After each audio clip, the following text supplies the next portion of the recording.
Right here on Yeamane TV. Yeah, man. Yeah, that motherfucker hard. Hey, you just did the Ugly Beautiful Life with the debut. Nah, yeah. That's way different from the start. Nah, yeah, for sure, for sure. I think like it's like more along the lines of like my normal like my vibe for real. You know, Ugly Beautiful Life is I was going through a lot at the time. Just to tell you how that came about, I was going through a lot at the time.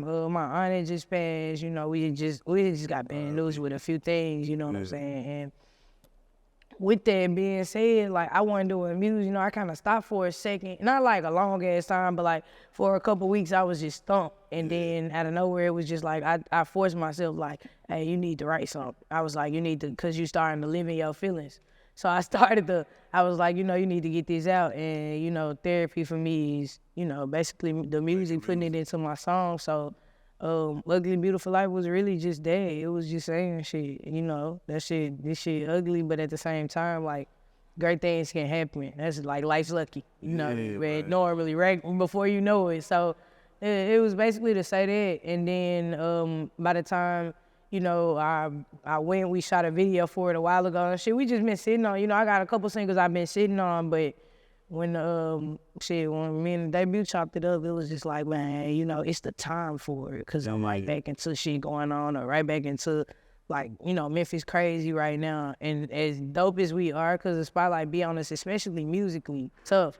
But as dope as we are, it's so much craziness and shit that go on. So it's beautiful life. You know what I'm saying? It's just like, you know, just gotta do it and die. Like, what you still a Lamborghini for? I don't got it. Leave that. Hey, what the fuck? I thought you was gonna chill. Thought y'all was gonna have that bitch parked at the crib. But that phone took those young niggas so brave. They take it to the hood. Take me to with it. Oh God. Let me get a picture in.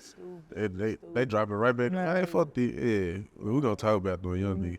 Hey, but hey, what's your favorite color, fool? How you gonna ask me that? Ask you. I'm colorblind. Life's lucky is green for sure. Yeah, for sure. Hey, what is it about green? Like life's lucky. Like what's the meaning behind this shit? Man, yeah. When I first started rapping, I went by Life's Poet. Right. I first started rapping, I went by Life's Poet. My nickname was Luckii amongst my friends and amongst my peers. My last name Luckii, so this always kind of came in and out. You know what I'm saying? So it's two T's at the end of Luckii. I put two I's at the end of them motherfucker. I was like, I'm gonna be the person in my family that own it, because everybody get that nickname at some point because it's Luckii. So they, you know, and I was like, I'm gonna own that shit. I popped that out, and what drew me to it, you know, like I immediately was drawn into like the clovers, that like everything it means, even as far as the money, as far as the look, as far as the jade, you know, those things. So it made sense. Like at some point when I started to transition in my music and I started to really find my vibe, because at first it was more just hip hop when I first started. So it was like Life's Poet was perfect. It was like, bro, yeah, because I wrote a lot of poetry and shit. And when I first started rapping, the first time I rapped, it was actually me taking a poem and spinning on a beat this dude played for me. And that was the first time I ever did a song. So, you know, when I finally transitioned and started to really kind of tap into my style and a different sound for myself, I thought about branding myself. And I was like, damn, you know, if I think about it, I'm already branded. You know, people already call me Luckii. I'm already on I already got tattoos of clovers and shit. That's just my thing. Like, cause you know, life in the midst of all the bullshit, you know, like we in Memphis is crazy right now. Like we talked about shit crazy right now.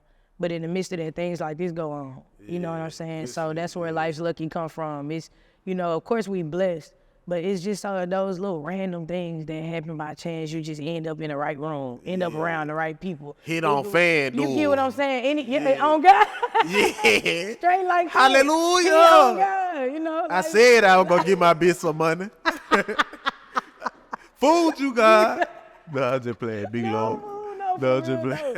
But low-key though, you know what I'm saying? Life's lucky like that. Shit just end up happening, and sometimes it's just for the best, whether we know it or not at the time. So. Yeah. This your boy Greg Guapalata again, man. Make sure you check in and like, share, and subscribe to Yeamane TV.